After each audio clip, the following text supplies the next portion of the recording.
Neri sat alone in the lab, staring at the results on her screen. She had been running tests for weeks now, comparing human DNA with samples from other species. What she found shocked her. The door opened, and her colleague Ta walked in. "You missed the department meeting," Ta said. "Again." Neri barely looked up. "I made a discovery." Ta moved closer to see the screen. "What is this?" "Human DNA compared to Silurian," Neri said. Her skin pulsed with excited blue waves. "Look at the similarity in these sections." Ta's skin darkened. "This can't be right. Humans evolved on a planet 87 light-years from ours." "But the compatibility is there," Neri insisted. "These markers here and here, they're almost identical to ours." "Why are you studying this?" Ta asked, voice sharp. Neri's skin flashed briefly with pink before returning to blue. "Scientific curiosity." "Is this about your human roommate?" Ta's skin showed spots of dark red. "Everyone is talking about how much time you spend with him." "June is my research subject," Neri said. "Is that all?" Ta leaned closer. "Your skin changes color when you say his name. You're experiencing emotional responses, Neri. This is dangerous." Neri turned away. "I am a scientist. I am simply invested in my research." Later that day, Neri returned to her quarters. June was already there, fixing something under the sink. "The water recycler was making that noise again," he explained, sliding out from under the cabinet. His face was smudged with dirt, and his hair was messy. Neri felt a strange flutter in her chest. Her skin began to glow a soft pink without her control. June noticed. "Are you okay? Your skin is doing that pink thing again."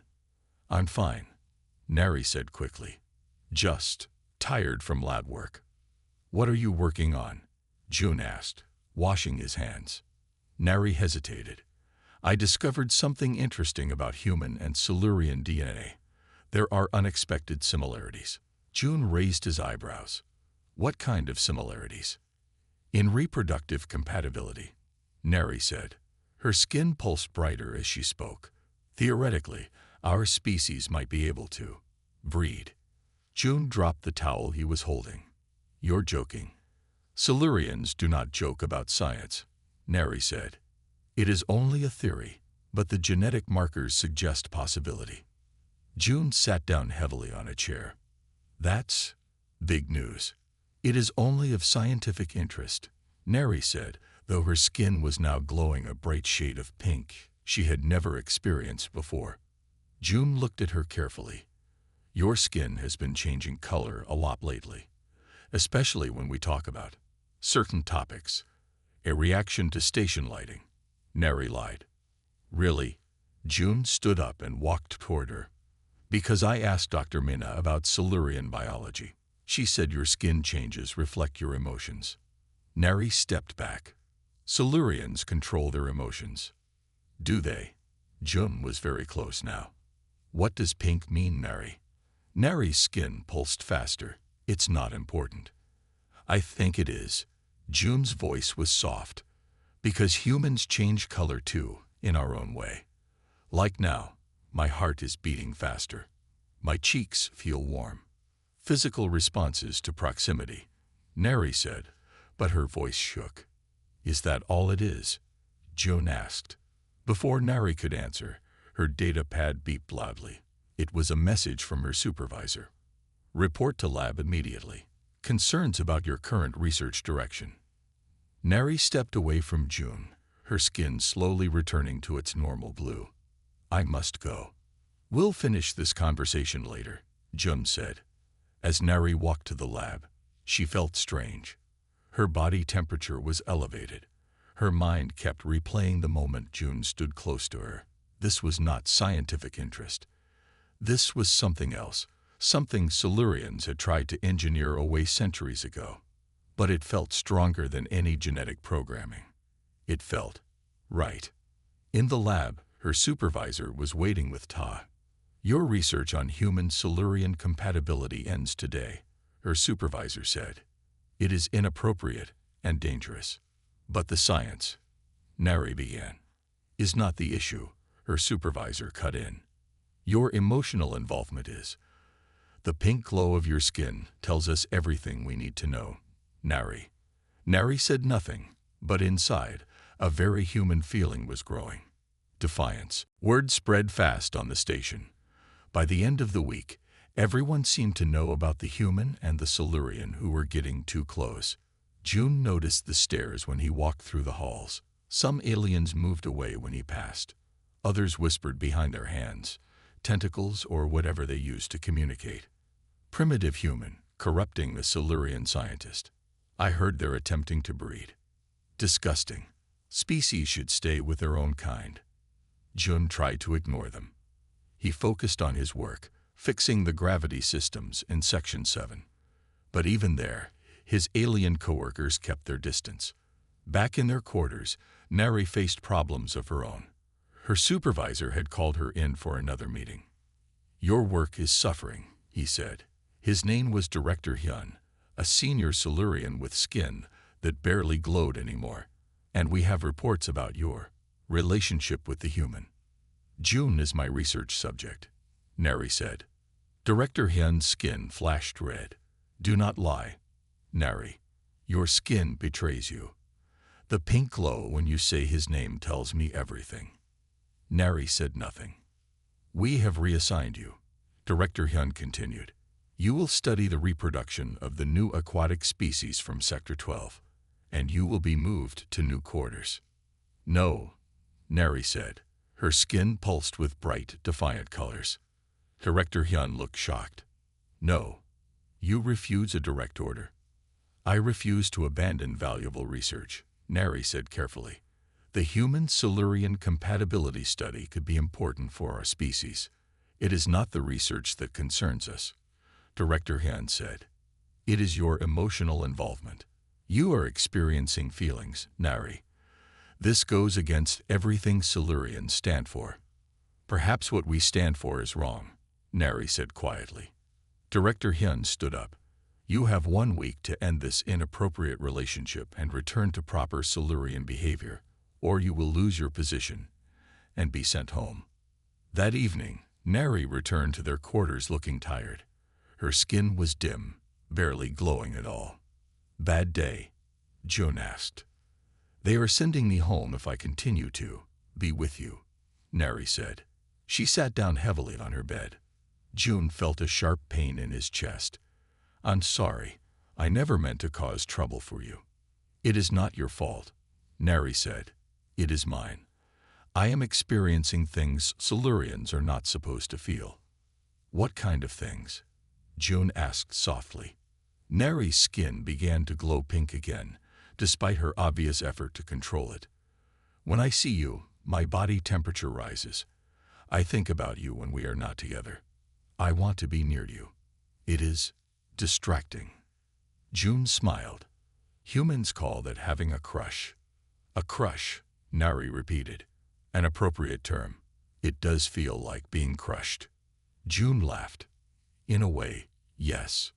My body is also changing, Nari admitted. She held out her arm to show him. Her skin had a permanent pink tint now, even when she was calm. The medical scanner cannot explain it. June moved to sit beside her. What will you do? Nari looked at him, her large black eyes reflecting the light of her own glowing skin. I do not know. Silurians do not face this kind of conflict. Humans face it all the time, Jun said, choosing between what is expected of us and what we want. What do humans do? Nari asked. June thought for a moment. There's no single answer. Sometimes we follow our hearts. Sometimes we do what's expected. It depends on what matters most to us. What matters most? Nari repeated slowly. Her skin pulsed with new colors, swirling patterns Jun had never seen before. I need to think about this. Before June could respond, the station alarm sounded. A loud blaring noise that meant only one thing. Emergency. All personnel report to emergency stations, the computer voice announced. Gravity failure in Section 7. This is not a drill. June jumped up. That's where I was working today. I need to go. Neri stood too. I will come with you. As they rushed out the door, June noticed that despite Neri's troubles, her skin was glowing brighter than ever. Like she had made a decision. June and Neri ran toward Section 7. The hallways were filled with aliens moving in all directions. Some were panicking. What happens if gravity fails completely? Neri asked as they hurried along. Nothing good, June said. The station's not built to function without it. They reached Section 7 to find chaos. Objects floated in the air. Several aliens drifted helplessly, unable to move in the zero gravity. The emergency lights flashed red. June, called a voice. It was Kim, June's human supervisor. He held onto a rail to keep from floating away. We need to reset the main gravity controls. Can you reach the access panel? June looked across the room. The access panel was on the far wall, with open space between. I'll try, June said. He pushed off from the doorway, aiming for a floating desk he could use to push himself further.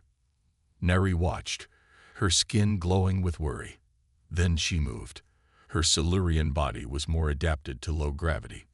She glided through the air, using small movements to steer herself. She reached June and pushed him toward the panel. Together, they made it across the room. June opened the panel and began working on the controls. Hand me that tool, he said, pointing to a floating device. Neri caught it and gave it to him. As they worked together, June noticed how smoothly they moved as a team. No words needed, like they could read each other's thoughts.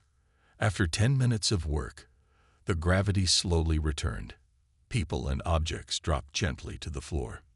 You did it, Kim said, walking over to them. He looked at Neri with new respect. Both of you. Later, back in their quarters, June collapsed on his bed, tired but happy. We make a good team, he said. Neri nodded. Her skin glowed a warm, contented blue. Yes, your technical skills and my movement abilities worked well together. June sat up suddenly. I want to show you something. He went to his storage unit and pulled out a small device. This is a virtual reality simulator. From Earth, I can program it to show you my home. Neri's skin pulsed with interest. Your home planet. I have only seen pictures. It's not the same as being there, June said, but it's close. He set up the device and handed Neri a headset. Put this on. When they both wore the headsets, June activated the program. Suddenly, they stood on a green hill. Below them was a small town with houses and trees. The sun shone brightly in a blue sky. Birds flew overhead. This is Earth, Neri asked, turning slowly to see everything. My hometown, June said, where I grew up. He guided her through the virtual town. They saw humans of all ages. Children played in a park. Old couples sat on benches. Young people laughed together at an outdoor cafe. They all seemed so connected, Neri observed. That's human society, June explained. We're social beings. Relationships are important to us. He changed the scene. Now they stood in a house. A family sat around a table eating dinner. My family, June said softly. My parents. My sister. Neri watched as the family talked and laughed together. They share a genetic connection. And an emotional one, June said. They love each other, not because they're perfect or genetically superior, just because they're family. Another scene change. A wedding by a lake. A man and woman exchanged rings. This is a human mating ceremony, Neri asked. A wedding, June corrected. It's not just about reproduction. It's a promise to stay together, to support each other, to build a life together. Because of love, Neri said. It wasn't a question this time. Yes, June replied. For humans, love is the foundation of everything important. He ended the virtual reality session. They removed their headsets and sat in silence for a moment. Your world is beautiful, Neri said finally. Her skin glowed with a mix of colors Jun had never seen before. "It's not perfect," Jun said. "Humans fight and hurt each other too. But we try to be better. To connect. To love." Neri looked at him, her eyes reflecting the glow of her skin. "I think I understand now why humans value emotions. They give life meaning," Jun said simply. "Yes," Neri said. "Meaning." Her skin settled into a deep, steady pink glow. "I believe I am experiencing love." The word hung in the air between them, like a bridge across the stars that had separated their worlds. Jun worked on the station's gravity controls, but his mind was elsewhere. He hadn't seen Nari for 3 days. She left early, came back late, and barely spoke to him. When he returned to their quarters that evening, he was surprised to find Nari waiting for him. Her skin glowed a steady blue, the color of calm determination. "We need to talk," she said. Jun sat down across from her. "About your research, the one they shut down." "Yes." Nari's skin rippled slightly. "But this is not official research anymore." She placed a data pad on the table between them. On it was a formal-looking document with the title, Proposed Experimental Protocol, Human Silurian Reproductive Compatibility Study. Jun's eyes widened as he read. "This is, you want us to?" "It is a scientific proposal," Nari said quickly, "to test the compatibility theory." "You're asking me to?" Jun struggled to find the right words. "To attempt breeding with me," Nari finished for him. Her skin stayed blue, but with small pulses of pink at the edges. "For science." Jun leaned back in his chair. "Nari, humans don't breed for science. That's not how we approach this." "I understand human reproduction involves emotional connection," Nari said. "But this would be different. A controlled experiment." "No," Jun said, shaking his head. "It wouldn't be different. Not for me. Humans can't separate the physical act from feelings." Nari's skin dimmed slightly. "You do not find me suitable." "That's not it at all," Jun said quickly. I mean despite being a different species, you're beautiful and smart, and I enjoy being with you." Nari's skin brightened to a vivid blue with pink swirls. "Then what is the problem?" Jun tried to explain. "For humans, this kind of intimacy means something. It's not just a physical act. It's about connection, trust, maybe even love." "Love," Nari repeated the word like it was from a foreign language. "The human emotional bonding state." "Yes," Jun said. "And it doesn't happen because of a scientific proposal." Nari looked down at her datapad. "I thought making it formal would appeal to you. Show that I am serious." "That's not how humans work," Jun said gently. "We need time. We need to know each other, to build something real between us." "But I have collected much data on you already," Nari said, confused. "I know your medical profile, your work history, your food preferences." Jun laughed despite himself. "That's not knowing me. That's knowing facts about me. There's a difference." Nari's skin shifted to a thoughtful purple. "I do not understand." "Let me show you," Jun said. He held out his hand. After a moment's hesitation, Nari placed her hand in his. Her 4 long fingers felt cool against his skin. "What is this?" she asked. "Human touch," Jun said. "It's how we connect." As their hands remained joined, Nari's skin began to glow brighter. Waves of blue, pink, and colors Jun had never seen before moved across her skin. "I feel strange," Nari whispered. "Good strange or bad strange?" Jun asked. "Unknown," Nari said. "But not unpleasant." They sat like that for several minutes, hands joined, saying nothing. Finally, Nari pulled away. "I will revise my proposal," she said, standing up.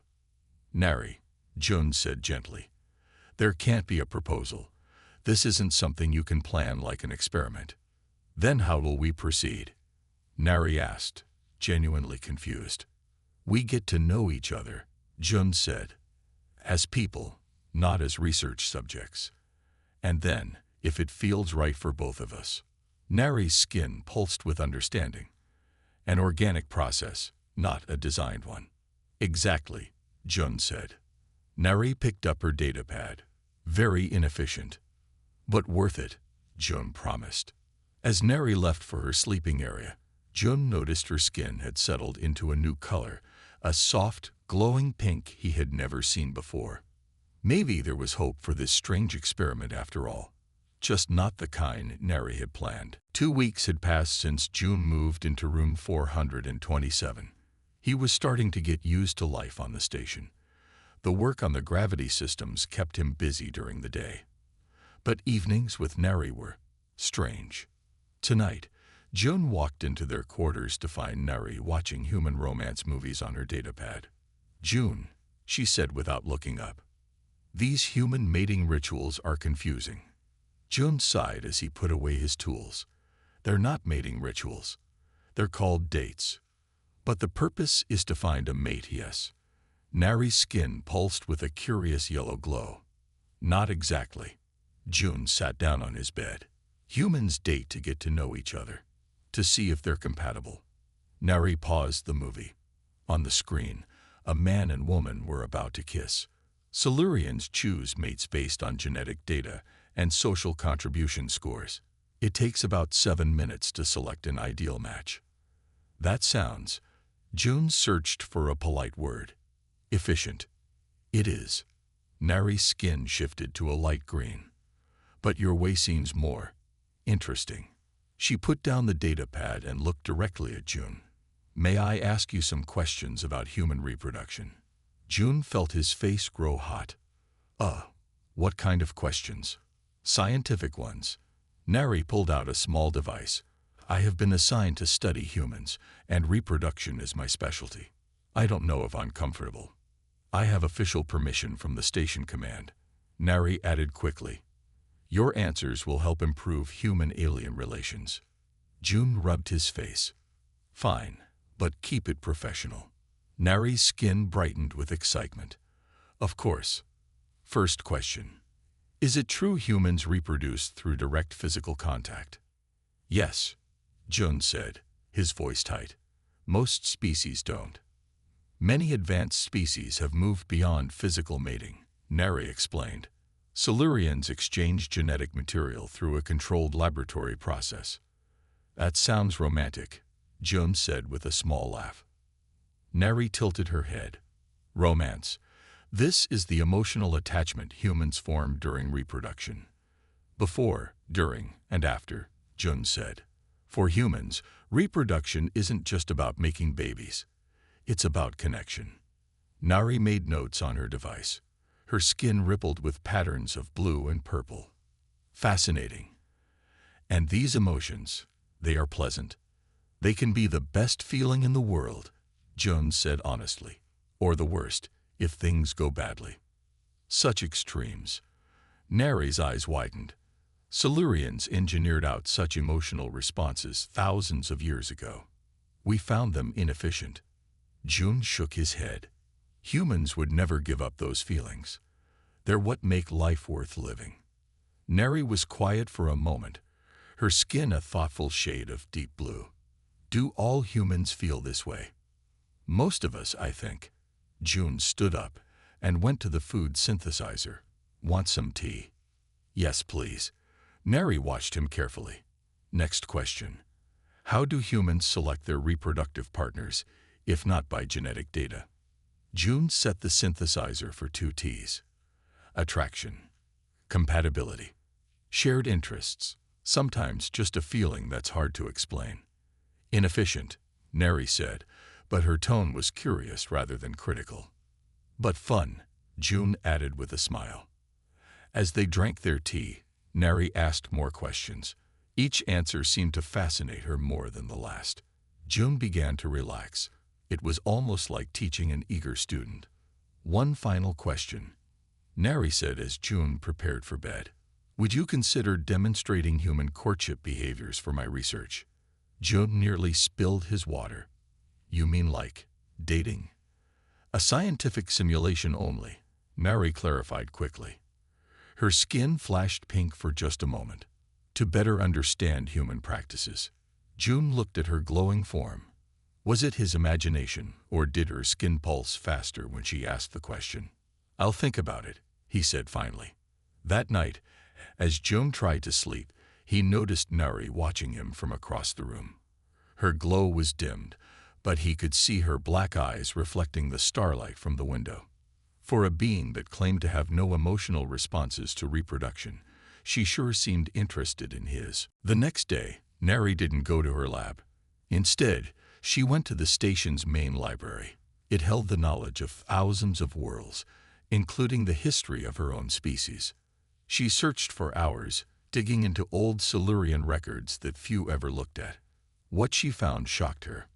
When she returned to their quarters that evening, she found Jun waiting for her. "Where have you been?" he asked. "Your supervisor came looking for you." Nari's skin glowed with excitement, pulsing between blue and gold. "I found something, June. Something important." She connected her data pad to their room's display screen. Ancient Silurian images appeared. They showed Silurians with skin glowing in bright pinks and reds. They were touching each other, standing close together. "These are my ancestors," Nari explained, "from 5,000 years ago." June looked closely at the images. They look different from modern Silurians. "Yes," Nari said. Her skin rippled with emotion. Because they still had emotions. They still loved.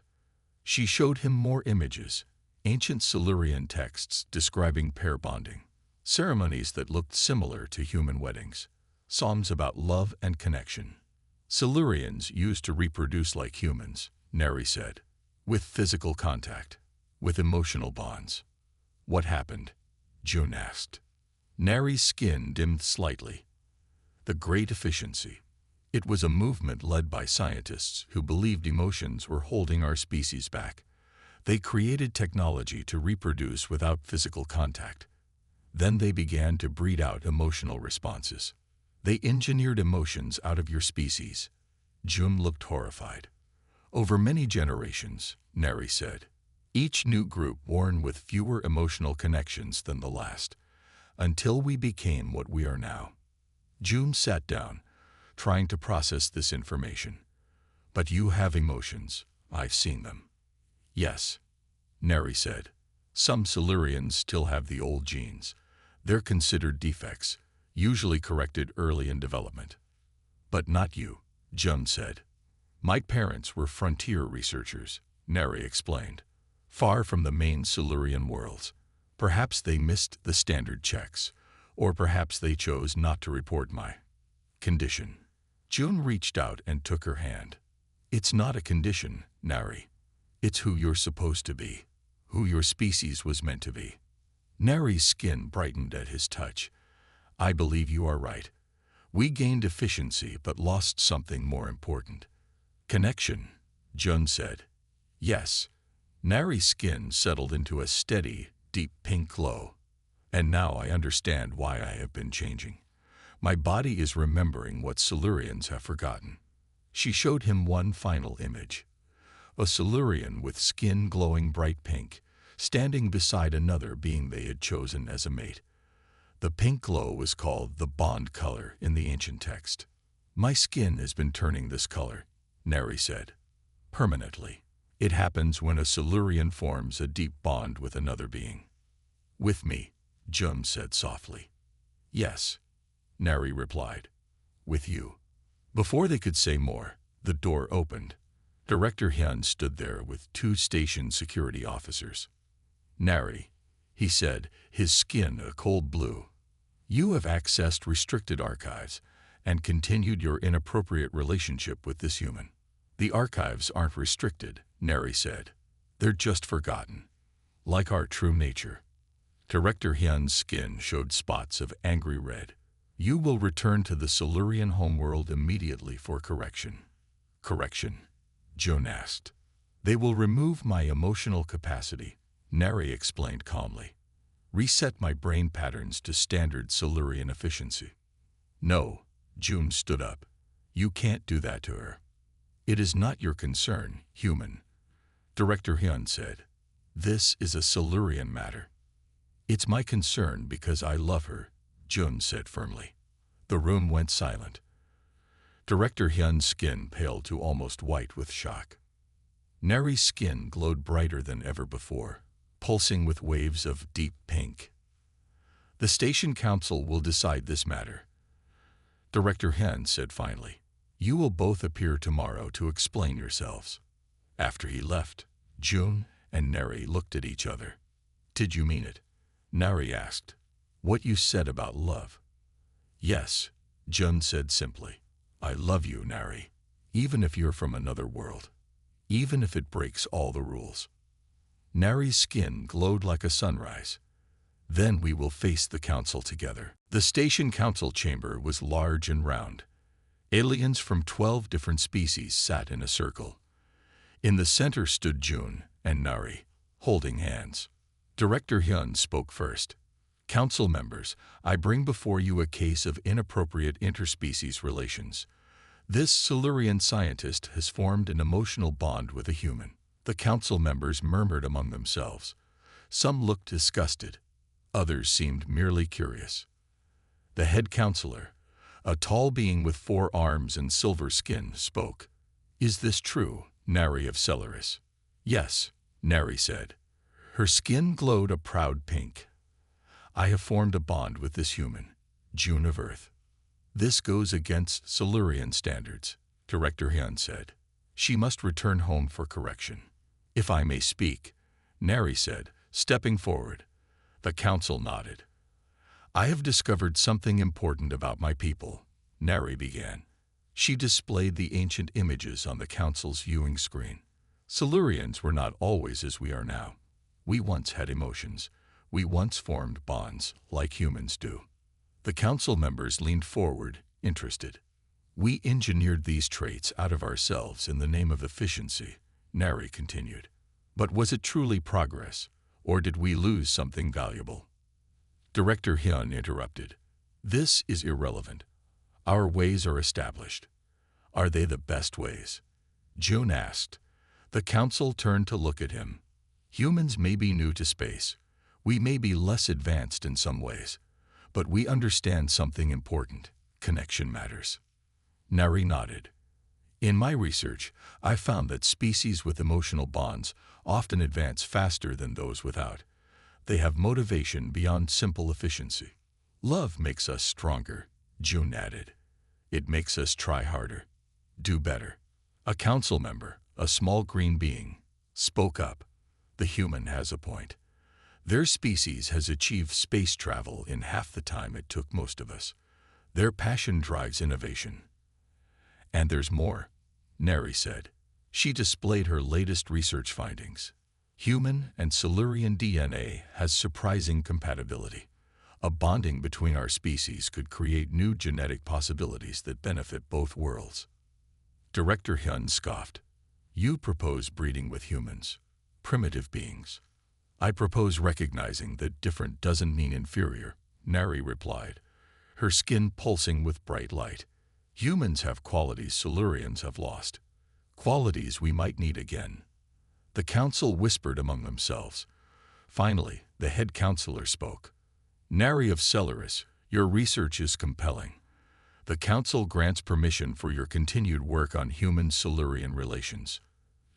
Director Hyun's skin showed patches of angry red, but the emotional involvement may be part of the research, the counselor finished. Perhaps it is time for Silurians to reconsider what we have lost in our pursuit of efficiency.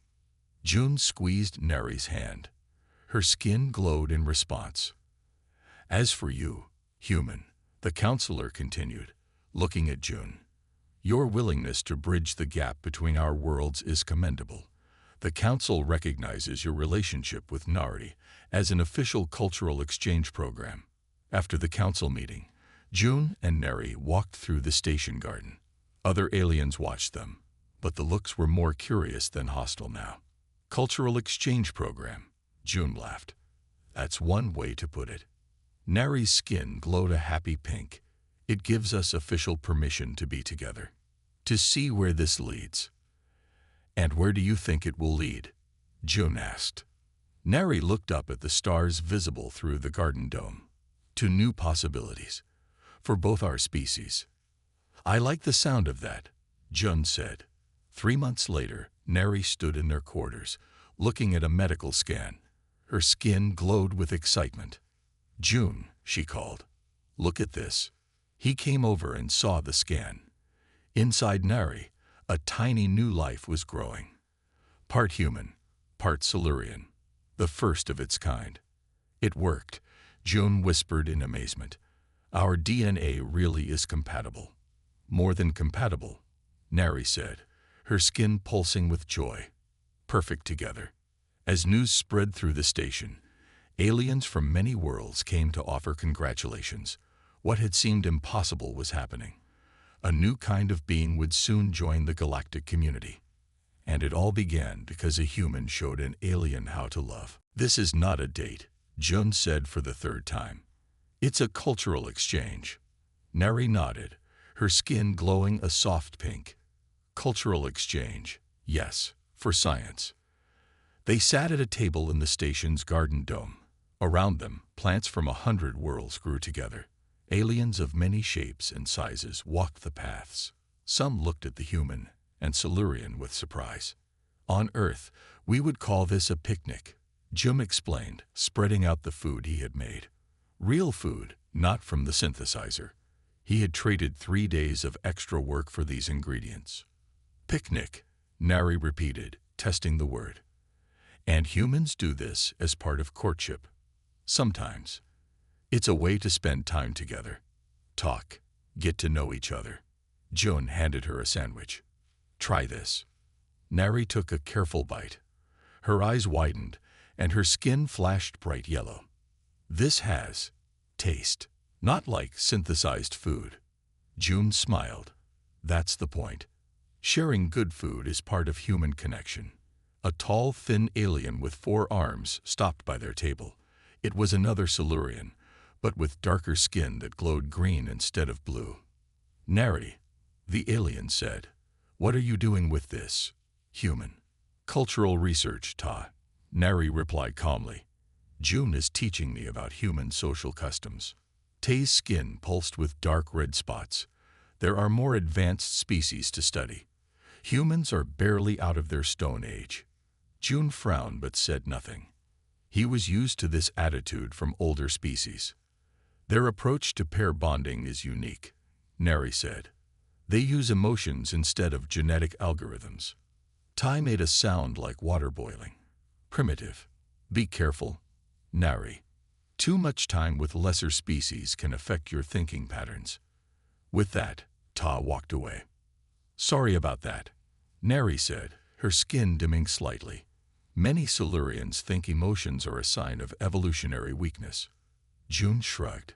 Many humans think the same about being cold and logical all the time. Neri's skin rippled with surprise. You think Silurians are cold? Aren't you? June asked. You engineered out emotions from your reproduction process. That seems pretty cold to me. For a moment, Neri was quiet. Then she said, maybe. But I am beginning to wonder if we lost something important when we did that. They ate in silence for a while, watching the other aliens. A group of tall, furry creatures played a game with floating balls. Small, 6-legged beings cleaned the paths. Can you tell me more about human romance? Neri asked finally. Not just the physical aspects. The feelings. June thought about how to explain. It's like, when you meet someone special, your heart beats faster. You think about them when they're not there. You want to make them happy. That sounds inefficient, Neri said, but her skin glowed a warm orange. It is, June laughed, but it's also wonderful. As they walked back through the garden dome, a loud argument broke out ahead of them. A large, rock-like alien was shouting at a human woman. Your kind doesn't belong here. The rock alien rumbled. Primitive apes playing with technology you don't understand. The woman backed away, looking scared. No one moved to help her. June stepped forward, but Neri moved faster. She placed herself between the rock alien and the human woman.